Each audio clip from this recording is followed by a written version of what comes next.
வணக்கம். இந்த நாட்டின் உயிர் மூச்சான விவசாயி, அதை பற்றி மீண்டும் ஒரு முறை என்னுடைய நேரத்தை வீணாக்குவதற்காகவே பேச வந்திருக்கிறேன். காரணம், உங்களுக்கும் இந்த விவசாயிகளுக்கும் எந்த விதமான கனெக்ஷனும் கிடையாது, சம்மதமும் கிடையாது. அவர்களை பற்றி நான் கவலையும் பட மாட்டோம், அவர்களை பற்றின செய்திகளையும் நான் கேட்க மாட்டோம். மகாராஷ்டிராவில் 767 விவசாயிகள் வெறும் 3 மாதங்களில், ஜனவரி, பிப்ரவரி, மார்ச் 3 மாதங்களில் 767 விவசாயிகள் உயிரிழந்திருக்கிறார்கள், தற்கொலை செய்து கொண்டிருக்கிறார்கள். இந்த விவசாயிகளை பற்றி உங்களிடம் ஏதாவது ஒரு செய்தி வந்ததா? கோதி மீடியா அல்ல இந்த நாட்டில் இருக்கக்கூடிய வேளாண் துறை உங்களுக்கு இந்த செய்தியை கொண்டு வந்து கொடுத்தார்களா? கிடையாது. நீங்களாவது அந்த இன்ட்ரெஸ்ட் எடுத்து காட்டினீர்களா? கிடையாது. 15 மாதங்கள் வரை இந்த நாட்டிற்கு கூடிய விவசாயிகள் ரோட்டில் போராடினார்கள். ஃபார்மர்ஸ் ப்ரொடெஸ்ட் என்கிற பெயரில் 700க்கும் மேற்பட்ட விவசாயிகள் கொல்லப்பட்டார்கள். கவலைப்பட்டீர்களா? கவலைப்பட மாட்டீர்கள். இன்னைக்கு இந்த ஒட்டுமொத்த விஷயத்தை பற்றி ஒரு சிறிய குறும்படத்தை கொண்டு வந்திருக்கிறேன். இந்த குறும்படத்தை நீங்க பார்த்தீர்கள், மராட்டியில் இருக்கிறது. யஷ்வந்த் மிஸ்ரா ஒரு மிக சீனியர், ரொம்பவே அற்புதமான டைரக்டர். அவர் எடுத்த இந்த படத்தை நீங்க பார்த்தீர்கள், உங்களுக்கு புரிய வரும். இந்த நாட்டில் இருக்கக்கூடிய விவசாயி, மகாராஷ்டிரா மட்டுமல்ல, ஒட்டுமொத்த இந்தியாவில் இருக்கக்கூடிய விவசாயி எந்த எந்த நிலையில் இருக்கிறார்கள் என்று. ஏன்னா உங்களுக்கு இதை பற்றி எல்லாம் எந்த கவலையும் கிடையாது. 100 ரூபா கொடுத்தா மாம்பழம் கிடைச்சிரும், 200 ரூபா கொடுத்தா ஆப்பிள் கிடைச்சிரும், பருப்பு, அரிசி, காய்கறி எல்லாமே உங்களுக்கு கடை வீதியில கிடைக்குது. விவசாயம் எதற்கு? விவசாயத்தை பற்றி எதற்காக நீங்க சிந்திக்கணும்? தேவையல்ல. ஆனால் விவசாயி உங்களுடைய தட்டில் உணவுகளை கொண்டு வந்து சேர்க்கக்கூடிய அந்த விவசாயியுடைய நிலை எப்படி இருக்கிறது என்று தயவு செய்து ஸ்கிப் செய்யாமல், மராட்டி மொழியில் இருக்கிறது, ஆனால் இந்த விவசாயியுடைய நிலையை நீங்க பார்த்தீர்கள்னா உண்மையாக நடந்த ஒரு சம்பவத்தை பேஸ் செய்து உண்மையிலேயே அங்கு என்ன நடந்தது என்ற அந்த விஷயத்தை குறும்படமாக எடுத்து காட்டியிருக்கிறார். பாருங்கள். மண்டி என்கிற இந்த படம், அதாவது சந்தை.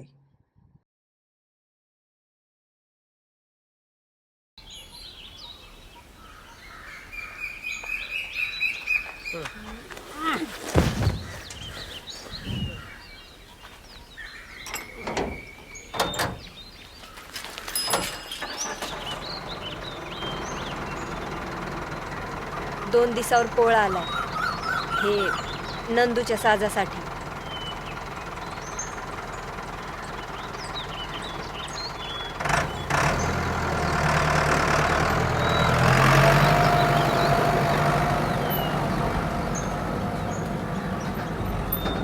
वर्षभर कष्ट करूनी पिकविलेस मातीतून मोती, घेऊन जा बाजाराशी नाही हव्यास पैशाची, 2 घास सुखाचे मिळावे हीच आस देवाशी.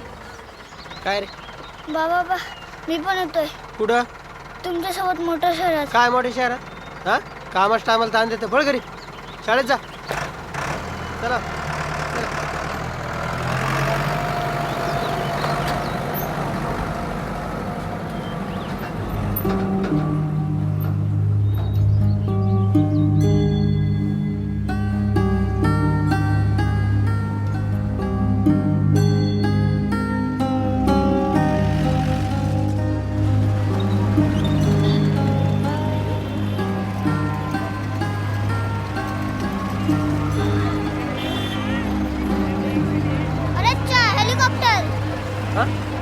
खाणे, तू कसा आला? असंच उडी मारली आणि चढून गेलो. उतरू दे खाली, तंगडच तोडून हातात देतो तुझ्या. मला कधीच काही घेत नाही. मागच्या वेळी जत्रेतून फक्त गाडी घेतली होती, ती पण लाकडाची.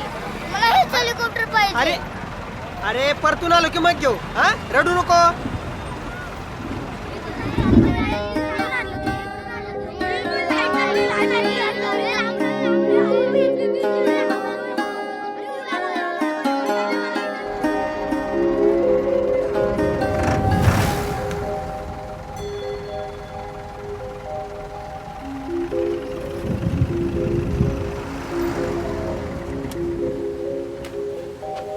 गण्या इथंच थांब बर का, जाऊ नको कुठं.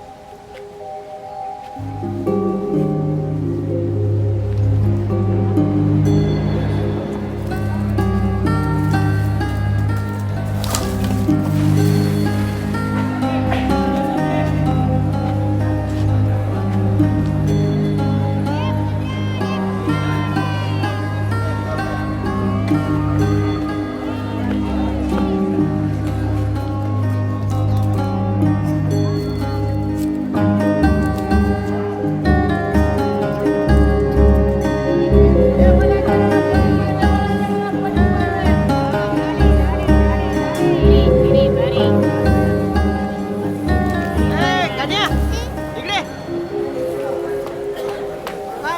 हा? कुठे फिरतो? हा ठेव तिकडे.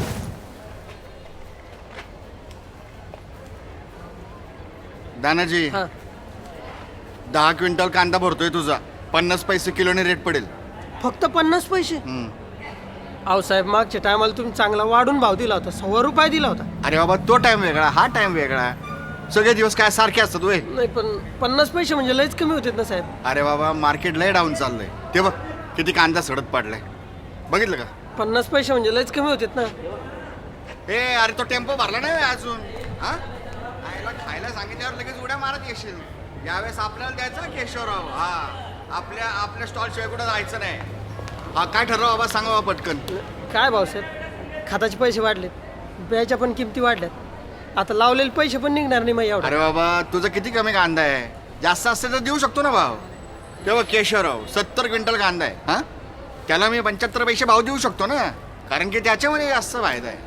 आपली जमीन नाही ना तेवढी, पण म्हणजे काहीतरी करा, थोडी वाढवा, पैशाची गरज आहे हो मला.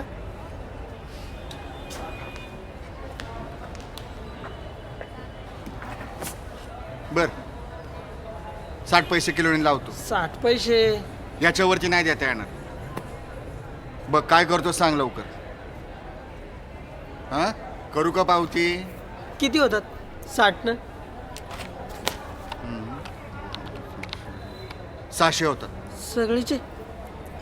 हा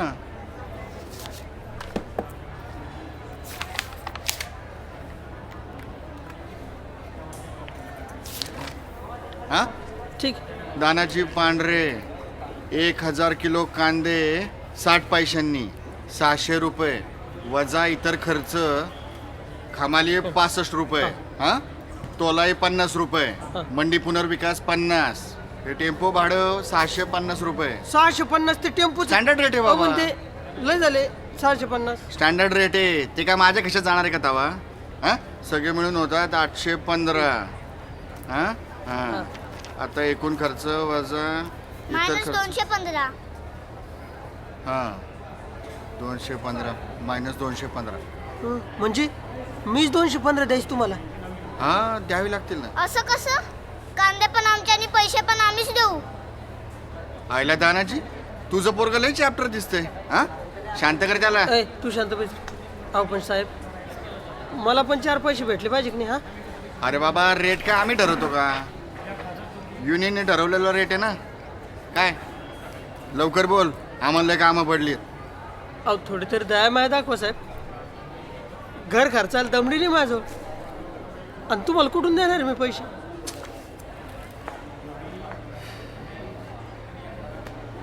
तुझी इकडे यायची वेळ चुकली. हा एक काम कर, तुला एक नंबर देतो सावकाराचा, कमी व्याजात पैसे देईल. व्याज? नाही आता नाही घेऊ शकत मी आणखी व्याजानं पैसे. मी साहेब, मी ना माझा माल घेऊन जातो वापस. हा नाही ना, तुम्ही काय बी भाव लावायला लागले. बरे आपले कांदे भर. अरे येडा का खुळा तू? मी कुठून देऊ तुम्हाला पैसे आता? बरे आपले कांदे भर. अरे तू काय म्हणजे परत घेऊन चालला बे कांदा? मग काय, मग तुम्हाला कुठून देऊ मी? हं? अरे बाबा तू हे परत घेऊन गेलास तरी तुला इतर खर्चाने हे द्यावेच लागणार आहेत. हा परत टेम्पोचं रिटर्न भाडं आहेच बोखंडी. माझं आई 215 रुपये दे आणि वय मोकळा.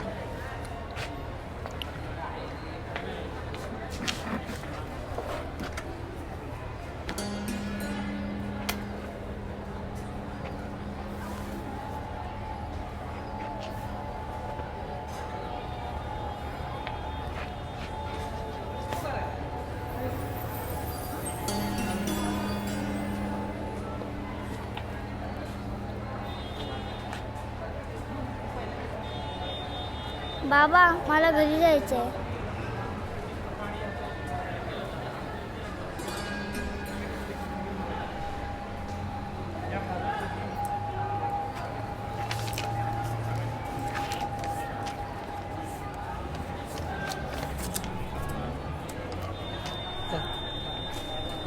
हां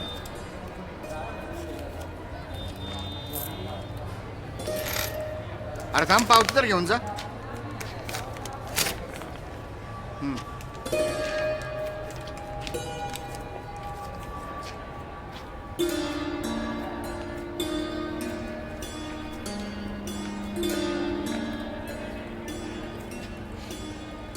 काय नाही होत बाबा, आपण पुढच्या पिकाला घेऊ हेलिकॉप्टर.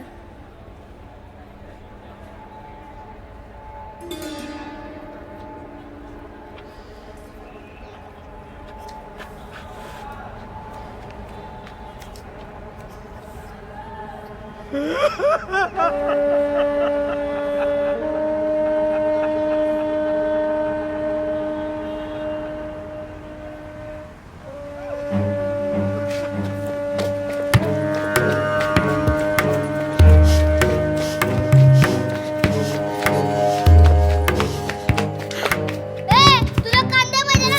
घे तुला.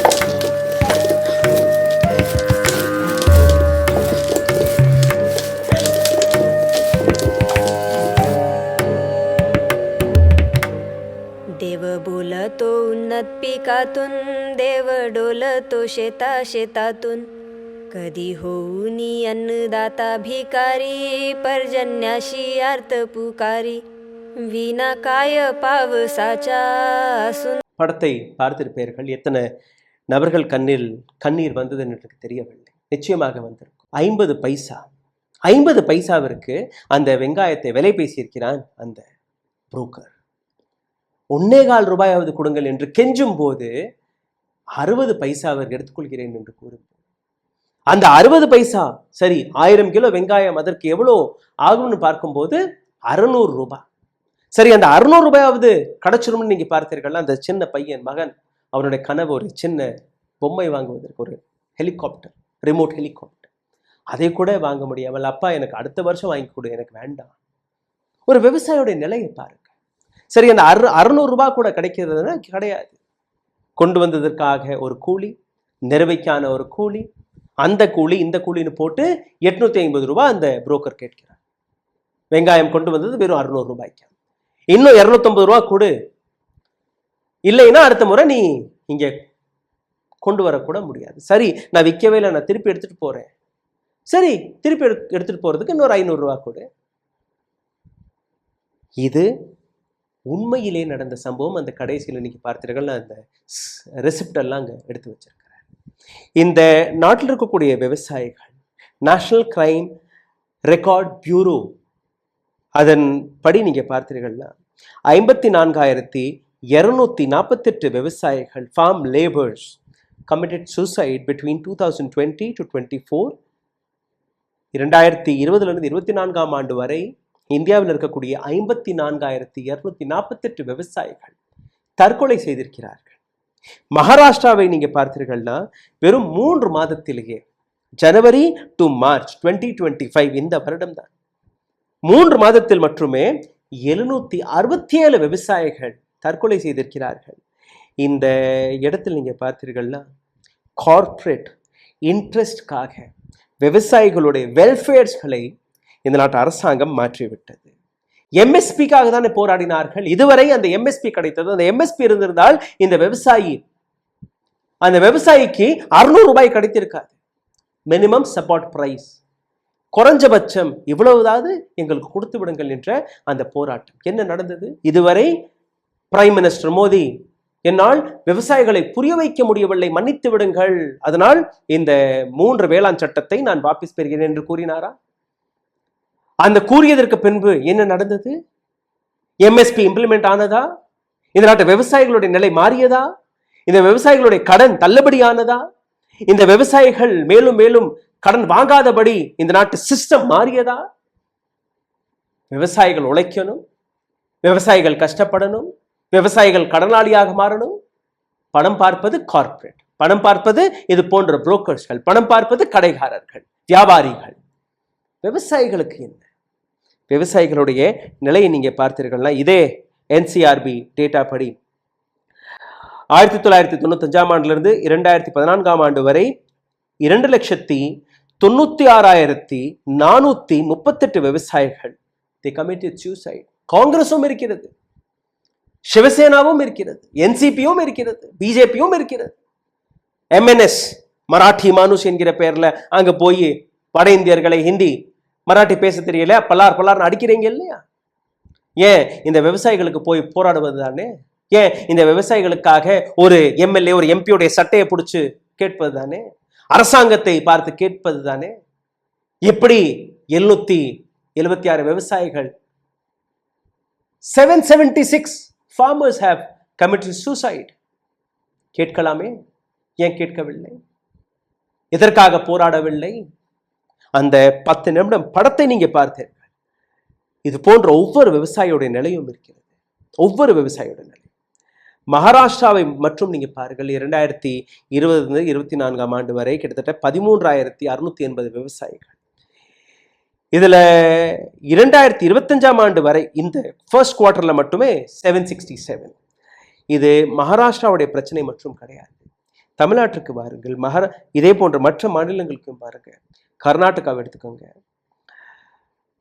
2392 2392 விவசாயிகள் தற்கொலை செய்கிறார்கள். மகாராஷ்டிராவுக்கு அடுத்து கர்நாடகா, அப்புறம் ஆந்திர பிரதேஷ் 917 விவசாயிகள். 4வது இடத்தில் இருப்பது தமிழ்நாடு.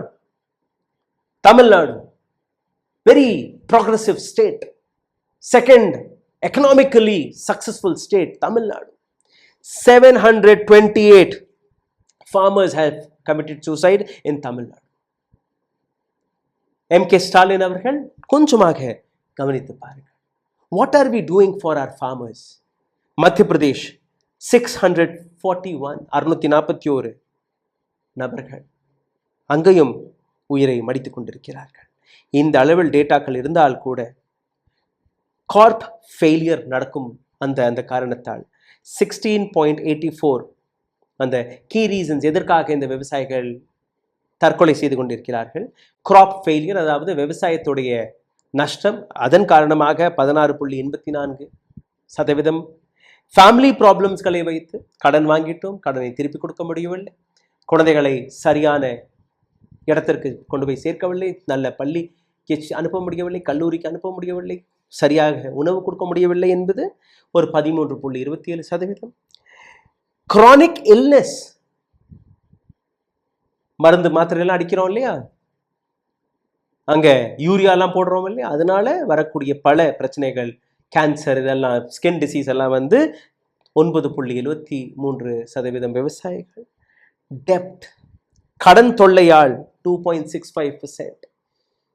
இது டேட்டாவாக இருக்கிறது. Economic factor, 50% of agricultural household are in debt. 50% விவசாயிகள் இன்னைக்கு கடனில் இருக்கிறார்கள். 50%.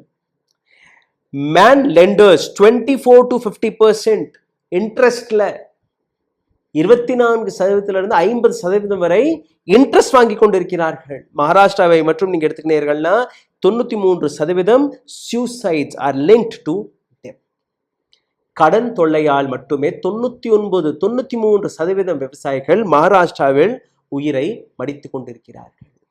Low income and high cost, வருமானம் மிக குறைவு, ஆனால் இந்த விவசாயம் செய்வதற்காக வரக்கூடிய முதலீடு ஏராளம். ஆனால் வேற வழி இல்லை, செய்யணும்.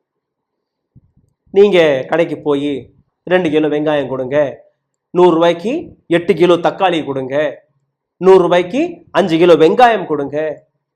வெங்காயம் சீப் ஆயிருச்சு, வலிவா கிடைக்குது. 8 கிலோ தக்காளி கிடைச்சிருச்சு. சிந்திச்சேரிகளா? 100 ரூபாய்க்கு 8 கிலோ தக்காளி உங்களுக்கு கிடைக்கிறதே அந்த விவசாயிகிட்ட எவ்வளவுக்கு வாங்குறாங்க? This is what MSP was doing for this farmers. MSP, minimum support price என்கிற இந்த வார்த்தை எவ்வளவு முக்கியம் என்று நீங்க பாருங்கள். மண்டி என்கிற அந்த படம் எவ்வளவு துல்லியமாக ஒரு விவசாயியுடைய நிலை எடுத்துக்காட்டியது என்று நீங்க பார்த்திருப்பீர்கள். தயவு செய்து இந்த படத்தையும் பகிருங்கள். அந்த படத்தை தயாரித்த அந்த டைரக்டர் அவருக்கும் நீங்க ஒரு பாராட்டை கொடுக்க வேண்டும். இந்த வீடியோவை தயவு செய்து நீங்க ஸ்க்ரால் செய்து அப் டவுன் செய்யாமல் பார்த்து உங்களுக்கு பிடித்திருந்தால் ஃபார்வர்ட் செய்யுங்கள், ஷேர் செய்யுங்கள். கீழே இந்த டைரக்டருடைய இன்ஸ்டாகிராம் ஐடியை நான் போட்டிருக்கிறேன். தயவு செய்து அவருக்கு ஒரு மெசேஜ் போடுங்க. கீழே போய் thank you so much for showing the real situation of our farmers. நன்றி, வணக்கம். ஊடகம் கார்ப்பரேட் அரசியல்வாதிகளின் கைப்பாவையாக அடிமைகளாக இருந்தது போதும், இனி சாட்டை எடுத்து சுழற்றும் நேரம் வந்துவிட்டது. ஊடகம் பொதுமக்களாகிய உங்களுக்காக உங்களாலேயே இயக்கப்பட வேண்டும். ஊடக சுதந்திரத்திற்காக உங்களின் பங்களிப்பை இன்றே அளித்திடுங்கள்.